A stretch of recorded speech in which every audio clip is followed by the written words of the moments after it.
Baik, inspeksi K3. Jadi, inspeksi ini adalah pemeriksaan ya. Jadi kalau inspeksi K3 itu lebih melakukan pemeriksaan kepada peralatan, ya, bahan-bahan kerja, kemudian lingkungan kerja, dan para pekerjanya sendiri untuk melihat jangan sampai ada bahaya dan resiko. Ya. Dan kemudian bahaya dan risiko itu dapat menyebabkan terjadinya kecelakaan kerja. Jadi kalau peralatan, ya mungkin akan melihat cara kerja mesinnya ya, apakah sudah sesuai dengan yang seharusnya ya, dengan manual, dengan petunjuk dari apa cara menggunakan peralatan tersebut. Kemudian apakah peralatan tersebut berfungsi dengan benar ya, tidak ada masalah, tidak overheating ya, kemudian tidak menimbulkan bahaya kebakaran dan lain sebagainya. Kalau lingkungan kerja, ya itu tempatnya apakah berantakan ya, kalau berantakan harus dirapikan, apakah terdapat ceceran-ceceran oli ya, dan kemudian apakah ruangannya terlalu gelap, terlalu bising ya, kebisingan, ada suara-suara mesin. Nah, itu semua kalau ada harus dikendalikan ya, supaya tidak menyebabkan gangguan kesehatan ya, penyakit akibat kerja pada para pekerja di area tersebut. Dan kemudian bahaya-bahaya lingkungan kerja lainnya seperti bahaya fisika, bahaya biologi, bahaya kimia.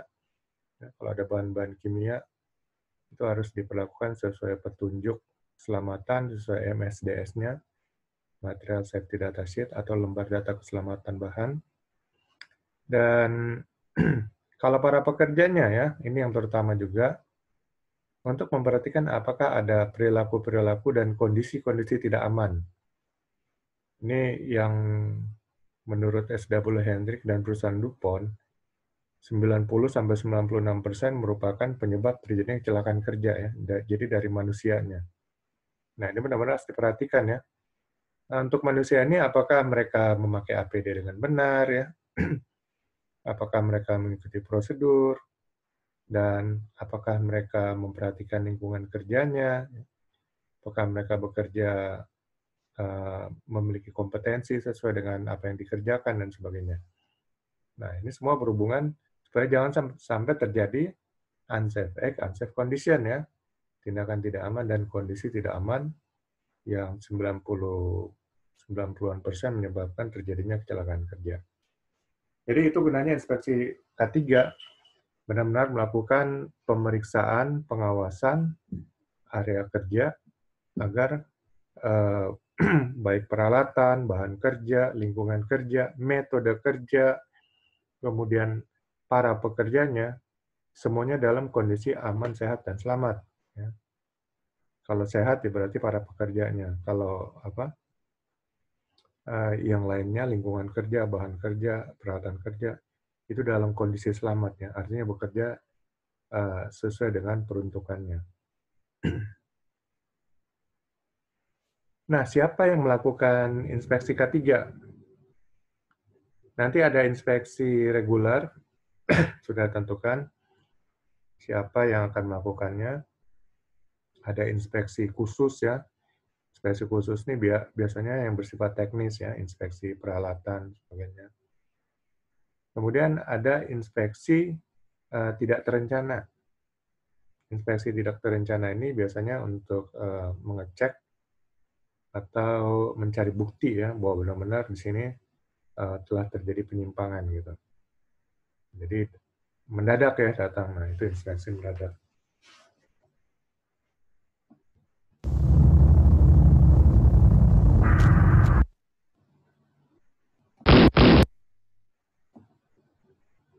Tujuan inspeksi ya, identifikasi kondisi tidak aman, tindakan tidak aman, lalu penyebab-penyebab yang dapat menyebabkan terjadinya kecelakaan kerja, kemudian melakukan perbaikan-perbaikan ya.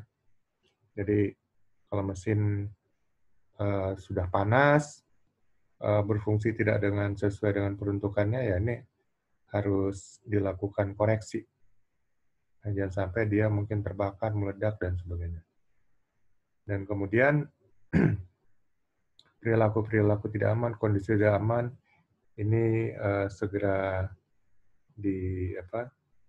diberikan masukan, ya, penjelasan, mungkin coaching atau pelatihan, atau teguran ya. Kalau teguran juga masih nggak mau dengar, mungkin keluarkan surat peringatan dan sebagainya. Jadi ada step-stepnya atau langkah-langkahnya. Dan kalau memang supaya lebih baik ya ada dibuat prosedur untuk inspeksi. Jadi jelas di situ. Sehingga para inspektor K3 di lapangan sudah mengetahui apa yang harus mereka lakukan. Kalau ada masalah, bagaimana solusinya gitu.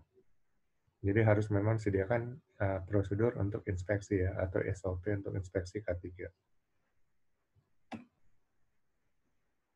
Jadi dengan melakukan inspeksi ya, kalau ada temuan kesalahan ya, itu dapat dilakukan perbaikan dengan segera.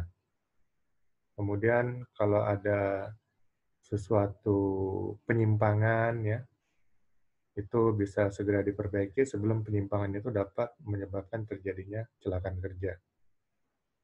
Dan kemudian dengan inspeksi, maka sumber bahaya ya, itu dapat segera ditemukan sebelum itu berubah menjadi suatu resiko. Ya. Dari resiko dapat menyebabkan terjadinya insiden.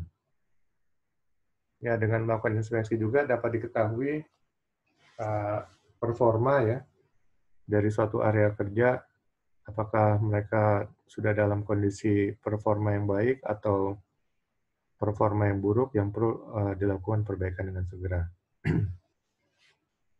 Dan inspeksi ini langsung ke lapangan ya.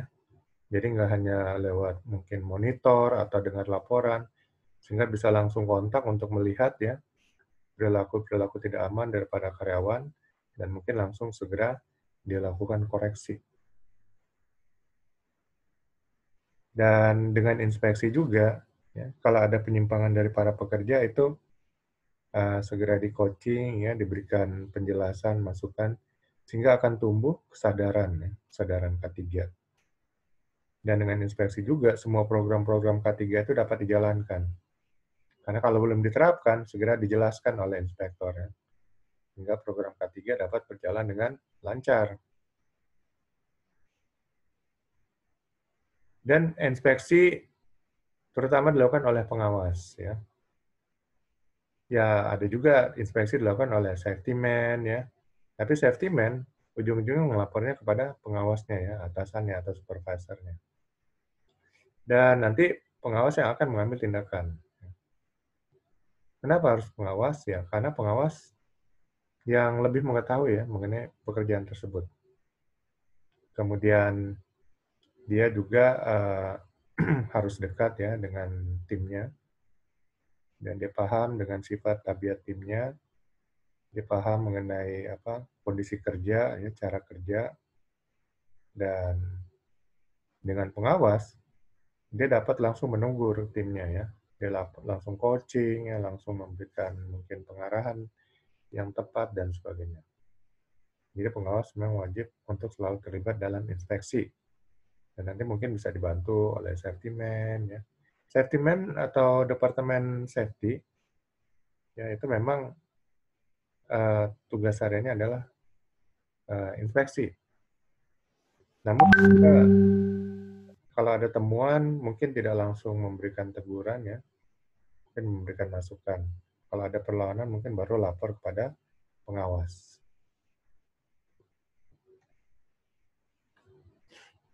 Jadi pengawas bertanggung jawab ya terhadap keselamatan dan kesehatan kerja daripada timnya yang bekerja di lapangan.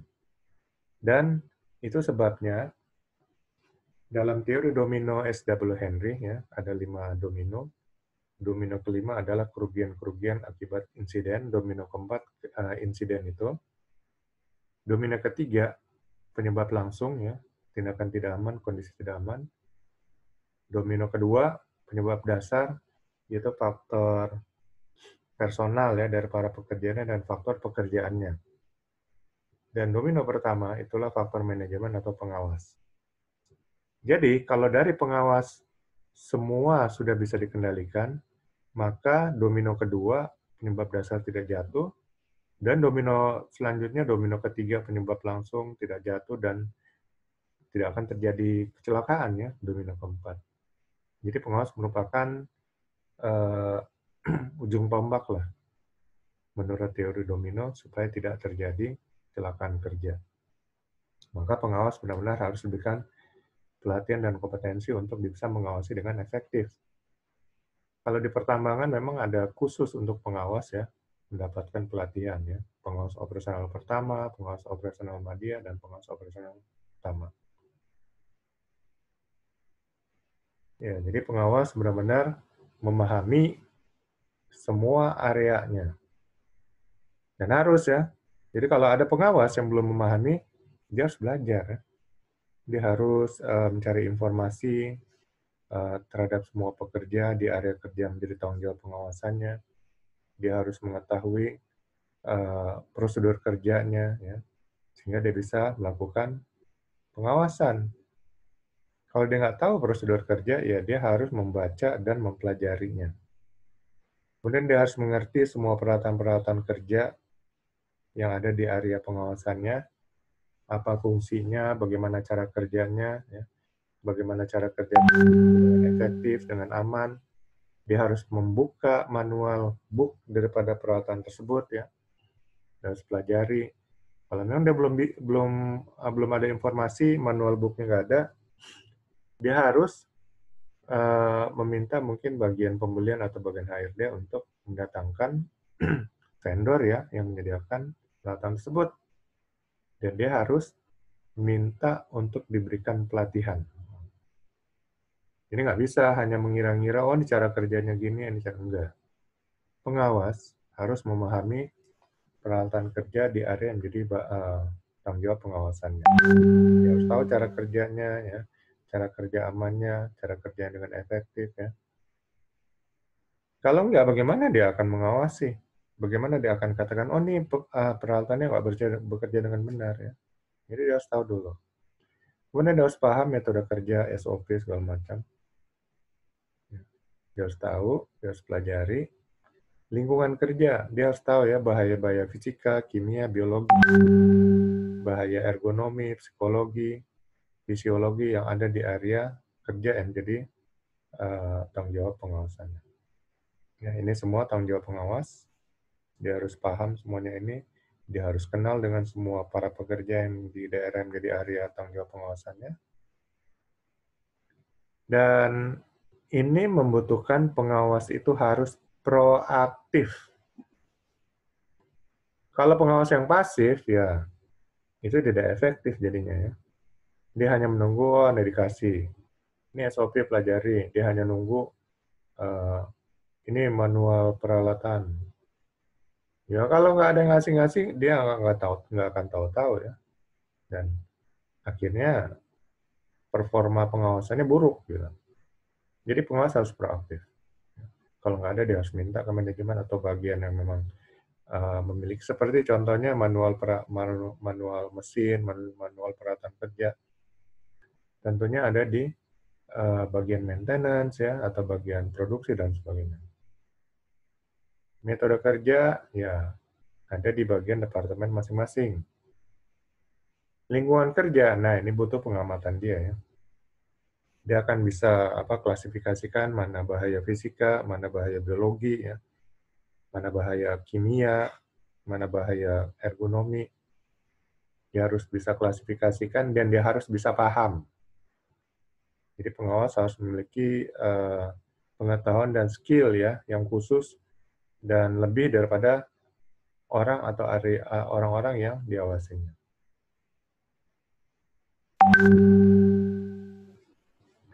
Kemudian, ya ini tadi ya, dia harus memiliki pengetahuan, pengalaman, kemampuan ya, dan kemauan.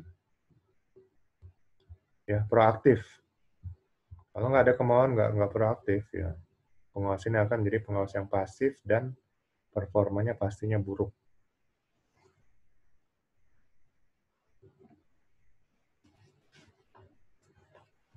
Kemudian pengawas itu juga harus memiliki sikap ya. Yang pertama ini positif dan rasional. Positif artinya tidak menjudge ya, tidak menghakimi, tidak uh, memiliki dendam, tidak memiliki tidak berpikir buruk ya terhadap seseorang, ya langsung wah orang ini bodoh atau apa. Nah, itu orang yang berpikir negatif. Ya. Dia tetap positif ya. Semua orang tuh pada dasarnya pintar ya dan rajin ya. Harus selalu positif. Tetapi kadang-kadang mereka dipengaruhi oleh kebiasaan-kebiasaannya sehingga mereka menjadi orang yang kurang pengetahuan karena tidak pernah membaca, tidak pernah belajar, atau menjadi malas karena kebiasaan ya, kebiasaan santai mungkin di rumah, sering main game dan segala macam. Nah, dia harus paham itu ya, sehingga dia selalu berpikir positif dan rasional. Tidak menjudge dengan mudah dan sebagainya. Ya. Dan dia selalu mengambil keputusan based on fact ya, berdasarkan fakta-fakta yang ada. Jadi bukan berdasarkan emosi, dendam dan sebagainya. Dan yang penting sikapnya positif, tapi dalam saat melakukan inspeksi dia harus memiliki pikiran negatif juga. Itu yang penting ya, saat dia melakukan inspeksi, audit, atau apapun, dia harus memiliki pikiran negatif. Kalau saat inspeksi dia berpikir positif, ya nggak akan ada temuan apa-apa. Positif aja, pasti mereka bekerja dengan baik. Ya pasti mereka rajin-rajin, ya. Ya pasti mereka akan cek mesin tiap hari. Ya positif aja, mesinnya pasti bekerja dengan baik. Kalau apalagi apa positif lah. Cilaka kalau pengawas kayak gitu ya. Itu nggak akan ada temuan apa-apa, malah jadi bahaya ya. Mungkin akan banyak terjadi insiden.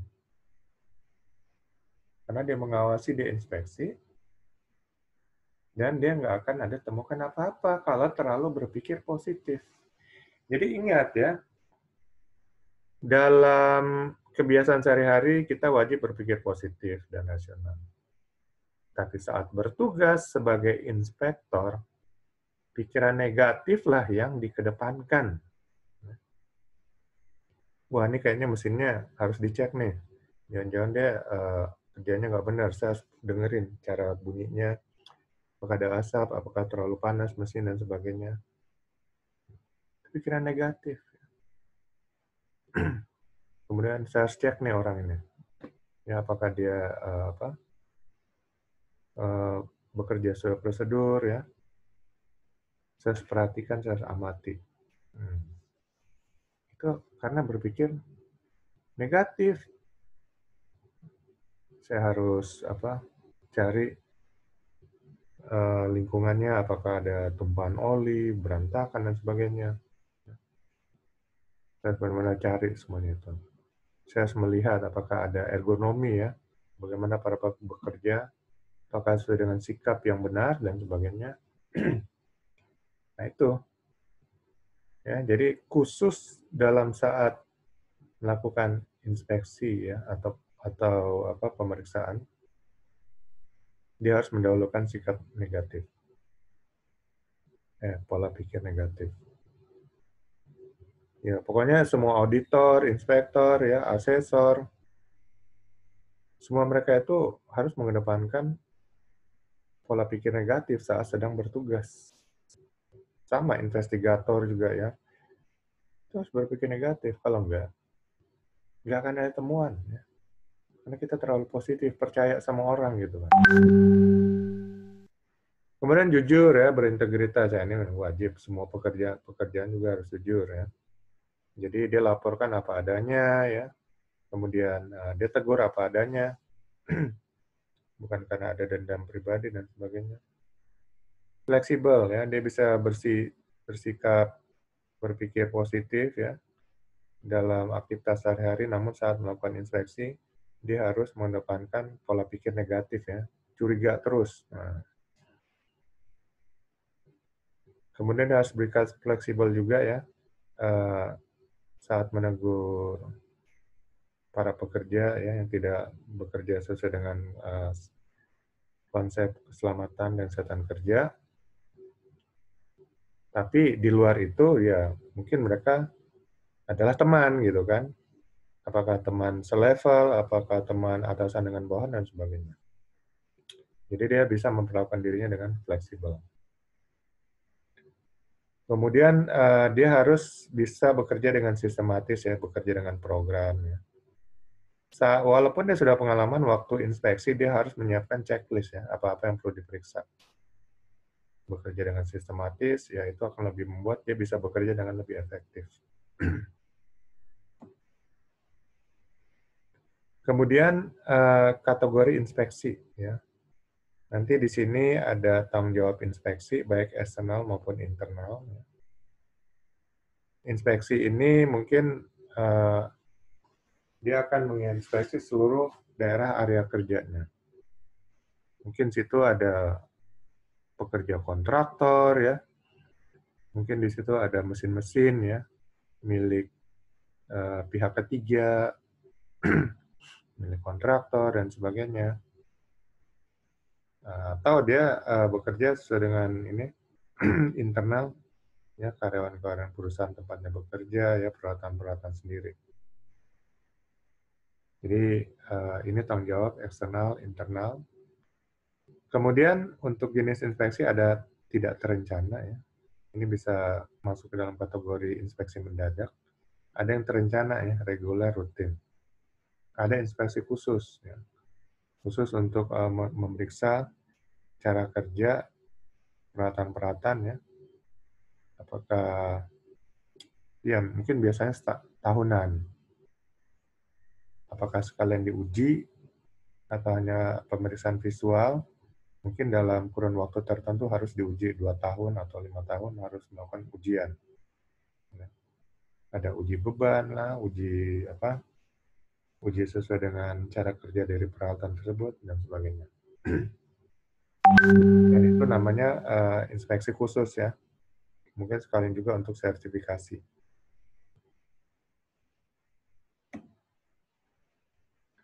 Kemudian nanti pada waktu melakukan inspeksi, ya tentunya ada form ya, form untuk inspeksi.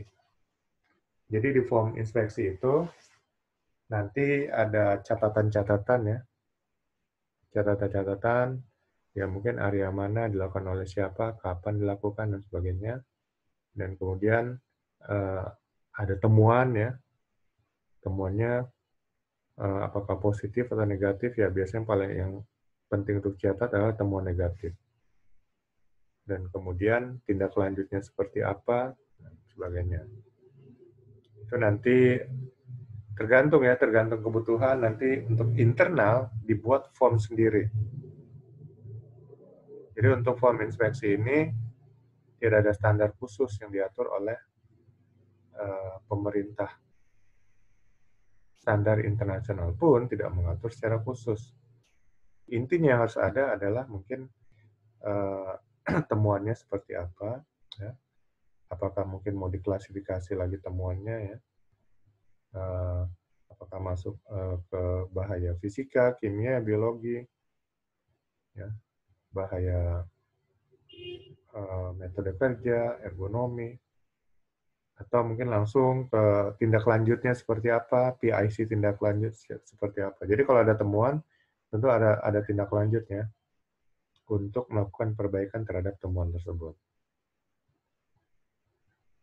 Ya, jadi form ya untuk laporan kondisi atau form inspeksi ini itu nanti dibuat berdasarkan kebutuhan internal daripada perusahaan yang bersangkutan. Ya, ini contoh ya, form untuk inspeksi. Lokasi, temuan, tindakan perbaikan, ya. Dasar inspeksi, tindak lanjut atau tanggal penyelesaiannya, ya. Rencananya kapan, aktualnya kapan. Ya, ini salah satu contoh. Kalau mau dibikin lain, ya, bikin lebih lengkap, atau bikin lebih sederhana, itu bisa aja. Jadi, silakan diatur untuk form inspeksi ya masing-masing. Nah, ini nanti menjadi untuk buat laporan. Nah, nanti ini bisa form ini sebagai salah satu bentuk laporan, bisa juga ditambahkan ada lampiran untuk penjelasan yang lebih detail ya, tentang laporan inspeksi. Nah, nanti bedakan dengan checklist. Checklist ini hanya untuk kepentingan daripada inspektornya yang melakukan inspeksi. Jadi urut-urutannya mana yang mau dicek ya, di satu area. Itu akan membantu dari inspektor itu untuk supaya semua hal itu benar-benar terperiksa ya. Jadi bisa diperiksa, jangan ada yang terlewat. Jadi pakai checklist.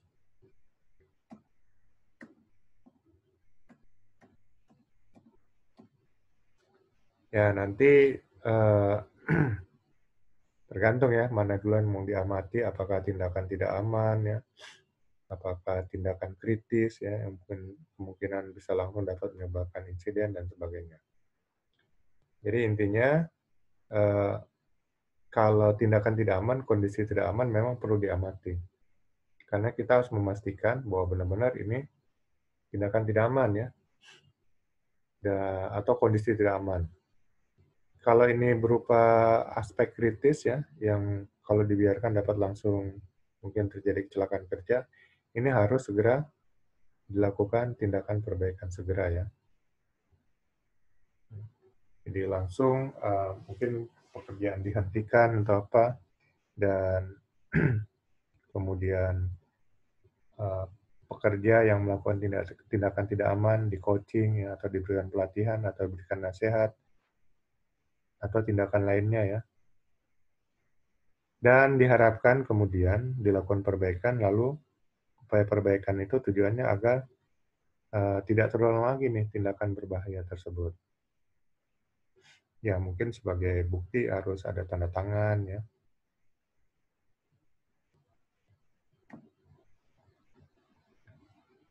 Inspeksi terencana juga melakukan pengamatan ya, semua ya, housekeeping ya,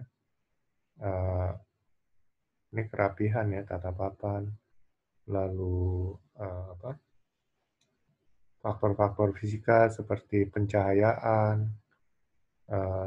temperatur, suhu, lalu getaran mungkin kalau menggunakan peralatan yang dipegang, lalu kebisingan ya, suara, dan bahan kimia ya sesuai dengan bahan kimia yang dipakai oleh perusahaan ya. Apakah bahan kimia berbahaya ya seperti kalium hidroksida atau asam sulfat dan sebagainya. Jadi semua faktor-faktor bahaya ini dilakukan pengamatan, terutama perilaku para pekerja. Kalau perilaku memang harus diamati. Ya, bagaimana cara kerjanya, ya, bagaimana menggunakan syarat keselamatannya, kerapian tempat kerjanya, ya, tata papan atau skipping dan sebagainya. Kemudian untuk inspeksi periodik, ya, inspeksi bagian-bagian tempat-tempat objek-objek kritis ya secara berkala. Dan ya seluruh daerah ya. Seluruh daerah, area, para pekerja, peralatan, dan sebagainya, itu secara berkala selalu diinspeksi. Tapi yang terutama adalah objek-objek kritis ya. Itu benar-benar harus diperhatikan. Karena apa? Ya, karena namanya objek kritis ya. Salah penanganan itu dapat langsung menyebabkan terjadinya insiden.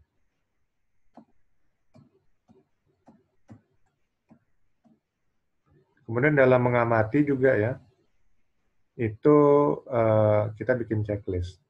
Jadi kita mengamati umpamanya perilakunya ya dalam bekerja, apakah dia bekerja sesuai prosedur, apakah dia memakai alat pelindung diri yang tepat ya, apakah alat pelindung dirinya dipakai dengan benar, kemudian bagaimana tempat kerjanya ya, apakah rapi, kotor, bersih, berantakan, lalu bagaimana kerjasamanya dengan para pekerja lainnya. Kita amati juga cara komunikasinya ya, kemudian eh, kerjasamanya dalam melakukan suatu pekerjaan dengan pekerja lainnya, lalu kedisiplinannya ya, apakah dia datang terlambat, tepat waktu, atau pulang lebih awal ya, atau pulang tepat waktu dan sebagainya. Dan semua hal ya yang perlu untuk diamati ya, itu nanti dibuat checklistnya. Apakah dia bekerja dengan lambat, ya, atau dia bekerja dengan cepat, tapi ceroboh, lalai, dan sebagainya. Sehingga hasil pengamatan ini dapat dianalisa untuk melihat ya, apakah ada tindakan tidak aman, kondisi tidak aman, ya, atau bahaya metode kerjanya, ya, lalu bahaya-bahaya fisika, kimia, biologi, dan sebagainya. Semua dapat diamati, sehingga apabila ada bahaya kritis, ya itu harus segera ditanggulangi ya, dengan segera, sehingga tidak terjadi insiden.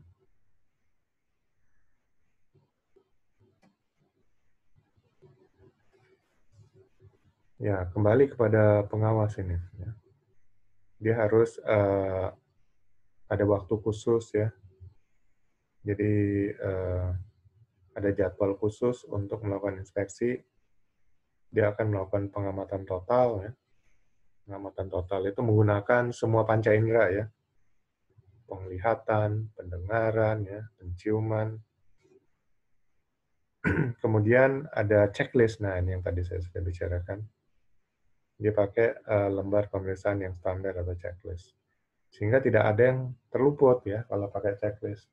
Kalau mengandalkan daya ingat, ya tentu aja banyak hal-hal yang akan terluput dari pemeriksaan. Dan juga pengawas harus cermat, menyeluruh, dan jangan sampai ada hal yang tertinggal. Ya. Jadi dia akan melakukan pengawas, pengamatan, pemeriksaan. Ya. Kalau perlu mungkin mesin-mesin dia akan melakukan uji coba ya untuk pengetesan. Kalau memang perlu. Kemudian nanti akan buat laporan dan rekomendasi kalau ada temuan-temuan. Ya. Nah, untuk housekeeping ya, tata papan ini sebenarnya bagian dari 5R ya, atau 5S. Ya. Rajin, rapi, resik. Ya. Intinya adalah tempat kerja itu harus bersih, ya, tertata rapi, sehingga kalau kita mencari sesuatu itu mudah ditemukan. Ya. Kalau habis bekerja, semua dirapikan lagi ya. Semua peralatan dimasukkan ke tempatnya ya. Kemudian peralatan-peralatan listrik dicabut ya, dipadamkan dulu, dan tempat kerja dibersihkan ya, debu-debu dibersihkan. Kemudian jangan sampai benda-benda taruh di tengah jalan, dan sampai ada tumpahan oli, penempatan barang yang tepat ya, tata letaknya dan sebagainya. Nah, ini semua namanya tata papan atau housekeeping ya. Jadi kebersihan, kerapihan, keindahan semuanya di sini. Nah, ini juga menjadi bagian daripada pemeriksaan atau inspeksi ya. Kalau ada tempat yang tidak rapi, tidak terstruktur ya, tidak sistematis penyimpanan barang-barangnya, itu ditegur ya, supaya dilakukan perbaikan. Nah, untuk objek kritis ini yang potensi kerugiannya akan sangat besar ya apabila terjadi terpapar insiden. Dan kemudian ini mungkin dapat juga menimbulkan fatality ya, cacat tetap atau kematian, dan Sehingga objek kritis ini menjadi hal yang penting untuk selalu menjadi objek pengamatan, ya, menjadi objek pemeriksaan, ya, yang didahulukan lah istilahnya, untuk benar-benar memperhatikan jangan sampai objek kritis ini dapat menimbulkan kecelakaan yang menimbulkan kerugian. Ya, kalau dia berupa mesin, ya, mungkin catatan perawatan, ya, kemudian kecelakaan. Kalau pernah terjadi insiden, ya, itu ada catatannya dan jangan sampai terulang lagi gitu. Kemudian buku manual, buku petunjuknya benar-benar dipelajari, lalu operatornya itu benar-benar pastikan kompeten.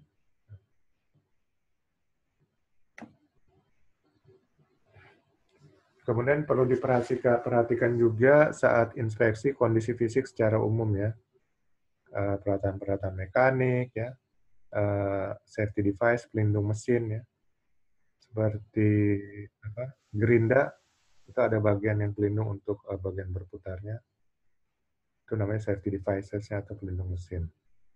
Ya. Pemasangan listriknya, panel listriknya apa sesuai dengan standar, ya, yang ada tabung-tabung gas bertekanan, ya, bahan-bahan mudah menyala seperti bensin segala macam, jalur evakuasi atau jalan keluar, ya, jangan sampai ada benda-benda yang menghalangi, kemudian tangga, perkakas tangan, ya, material handling, ya, untuk mengangkat manual, lalu ada ganggang, ya, tempat jalan sempit umpamanya, itu harus perhatikan jangan sampai terganggu ada benda-benda yang menghalangi. Gudang, tempat penyimpanan, label-label, ya, kunci, sisa bahan, material, ya, limbah dan sebagainya. Ya, ini merupakan checklist, ya, atau daftar periksa yang harus diperhatikan dengan benar. Dilihat, ya, semuanya apakah dalam kondisi yang layak pakai, kondisi yang benar dan sebagainya. Kemudian pengendalian dan pencegahan kebakaran, ya, semua sistem, ya, baik sistem aktif, ya, aktif itu langsung memadamkan api, atau yang pasif. Yang pasif itu tidak secara langsung untuk memadamkan api seperti jalur evakuasi. Itu sistem proteksi kebakaran pasif. Lalu bahan anti apinya, ya, itu pasif juga. Kalau yang aktif itu APAR, ya, sprinkler, itu aktif. Kemudian sistem deteksi alarmnya ini juga pasif, ya, yang memberitahukan apakah ada timbul asap dan sebagainya.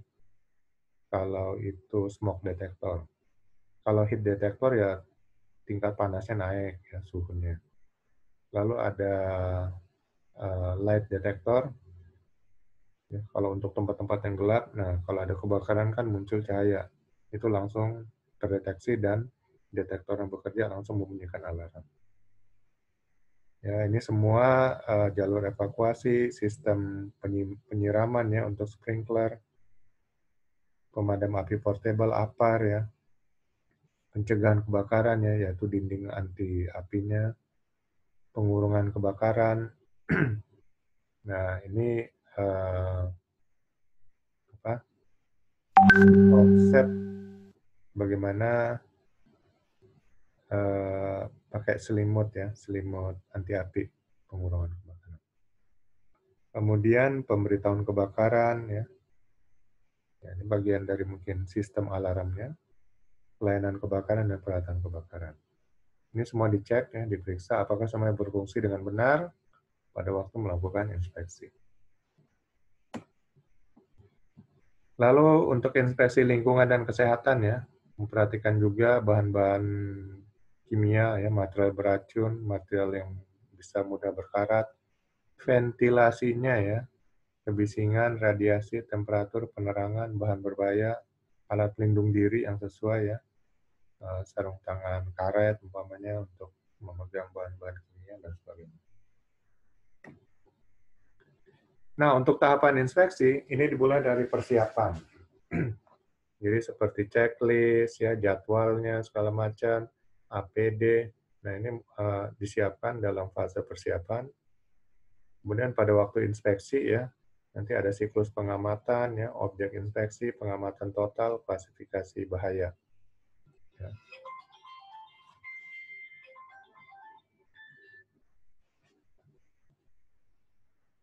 Uh,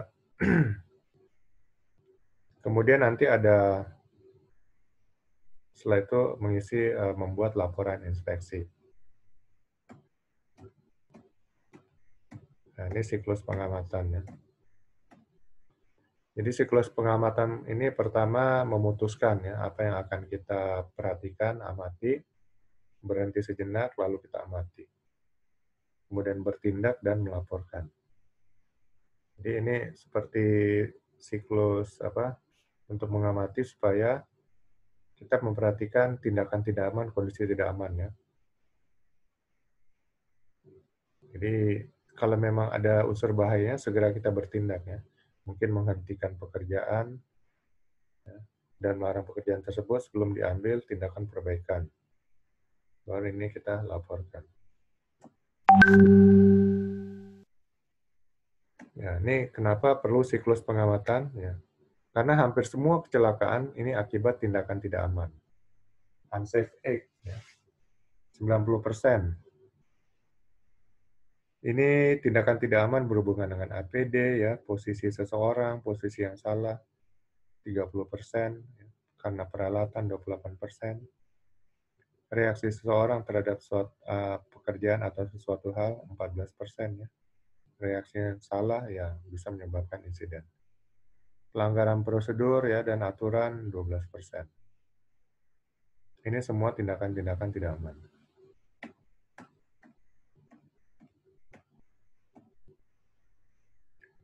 Ya, ini menurut Dupont, ya, tindakan tidak aman itu sampai 96%, sebab lainnya hanya 4%.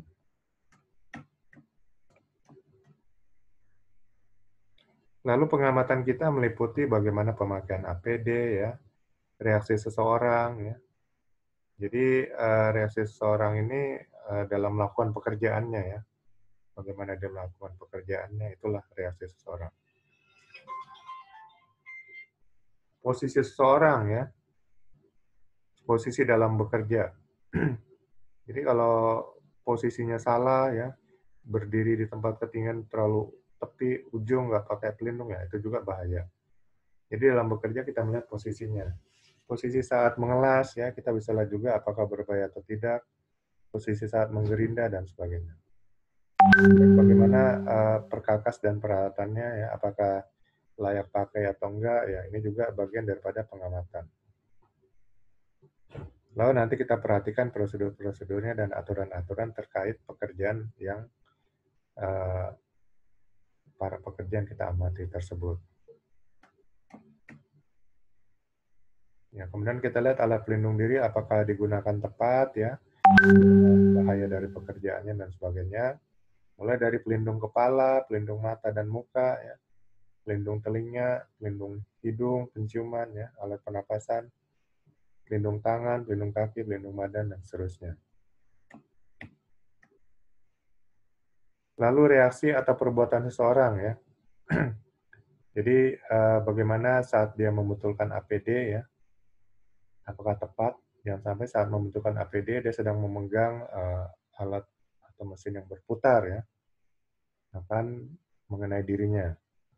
Saat dia merubah posisi, ya, posisi kerjanya, apakah ada menimbulkan bahaya? Kemudian saat dia mengatur kembali pekerjaannya, ya, apakah ada bahaya tersebut di situ? Dan kemudian saat dia berhenti sejenak dari pekerjaannya, ya, kita harus perhatikan apakah ada bahayanya. Kemudian ini contoh pada memasang kabel pembumian, ya, apakah sudah dilakukan dengan benar sesuai prosedur pengkabelan pembumian yang benar, ya. Saat penggembokan, lockout, apakah dia menggembok dengan benar, dan sebagainya. Jadi ini contoh-contoh, ya. Jadi dari setiap aktivitas kita perhatikan apakah sudah sesuai ataukah ada bahaya dari aktivitas yang dilakukan oleh para pekerja. Kemudian posisi pekerja, ya. Apakah bisa ada bahaya terbentur atau terkena benturan, ya, dari posisi yang ada dari pekerja tersebut. apakah bisa terkait atau terjepit. Ya, kita lihat. Kalau ada penghalang, orang ini nggak lihat, ya kita harus segera memberitahukan ya, karena dia akan terkait dan terjatuh. Atau terjepit ya, apabila ada dua benda yang bergerak, ya, menjepit, nah. Atau terjatuh, atau suhu terlalu panas atau dingin, yang berhubungan dengan arus listrik ya, kabel terbuka, orang bisa tersetrum ya. Kemudian bagaimana posisinya dalam menghirup, menyerap, menelan ya. Ya mungkin gas-gas berbahaya dan beracun. Ya, apakah berada di area yang terdampak terpapar dengan gas berbahaya dan beracun? Nah ini. Atau dia terlalu memforsir tenaga, ini berhubungan dengan ergonomi.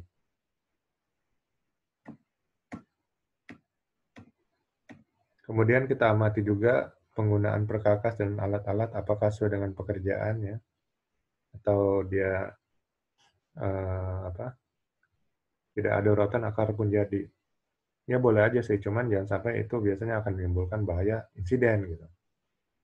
Kemudian apakah perkakas atau alat-alat dipergunakan dengan benar ya dan aman kondisinya. Itu yang diamati juga. Nah, metode atau prosedur kerja. Apakah cara kerja standar memadai untuk pekerjaannya? Apakah cara kerja standar sudah ditetapkan? Apakah cara kerja standar sudah dipertahankan? Ya?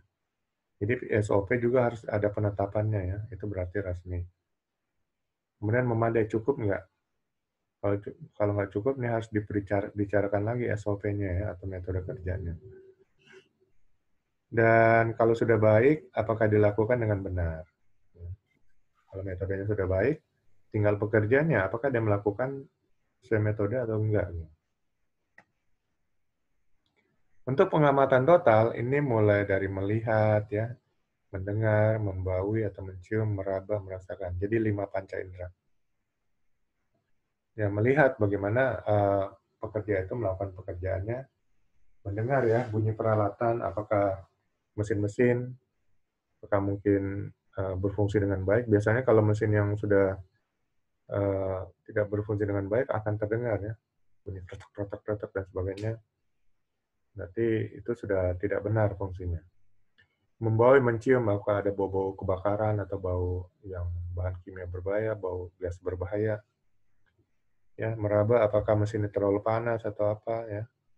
Dan kemudian merasakan ya apakah ada bahaya-bahaya terkait dengan apa pekerjaan yang sedang diamati. Ya, klasifikasi resiko ya. Ada klasifikasi tinggi yang dapat menyebabkan cacat tetap, meninggal ya, atau kerusakan parah dari material, bangunan, dan sebagainya. Kemudian resiko kelas B ya, cedera berat, sakit berat, ya, cacat, sementara kerusakan alat, material bangunan. Dan setelah itu semua hasil pengamatan itu, hasil inspeksi dilaporkan ya. Terus dengan jelas ya, nomor temuan ya, berurutan ya, klasifikasi temuan ya, resikonya. Ya, pokoknya laporan jelas ya. Ada standarnya sesuai format yang sudah berlaku di perusahaan. Lalu yang penting juga tindak lanjutnya. Nanti biarkan manajemen yang akan menentukan siapa PIC untuk tindak lanjut ya. Jadi biasanya kita hanya inspeksi aja, nanti tindak lanjutnya ada pihak lainnya. Nah, tindak lanjut ini harus diberi batasan waktu ya. Umpamanya kita lihat, oh kayaknya ini bisa 2 minggu ya, kasih 2 minggu. Jadi jangan terlalu lambat ya, kelamaan. Target waktunya jangan juga terlalu cepat ya. Makanya pekerjaan itu nggak cukup waktunya untuk menyelesaikan temuan-temuan untuk tindak lanjutnya.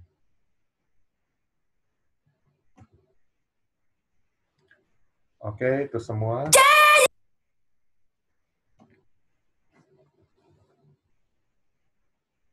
Semua mengenai inspeksi. Silakan kalau masih ada yang ingin ditanyakan.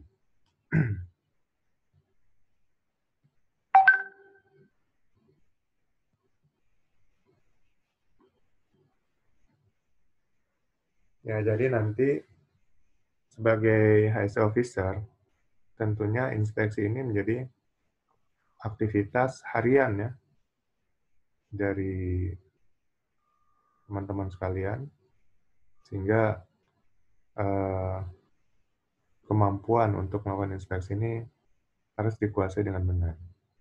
Terutama yang harus dikuasai adalah tahu pekerjaan yang akan diinspeksi, diamati, kemudian mesin-mesinnya, cara kerja dan sebagainya, kemudian tahu ya apa aja bahan-bahan kerja, bahan kimia yang ada, dan bagaimana penanganannya, sehingga bisa membandingkan ya, apakah semua sudah dilakukan dengan benar atau belum tepat ya.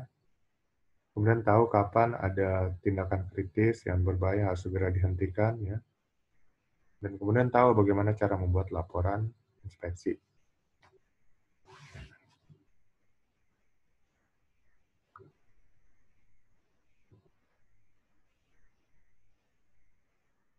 Kalau nggak ada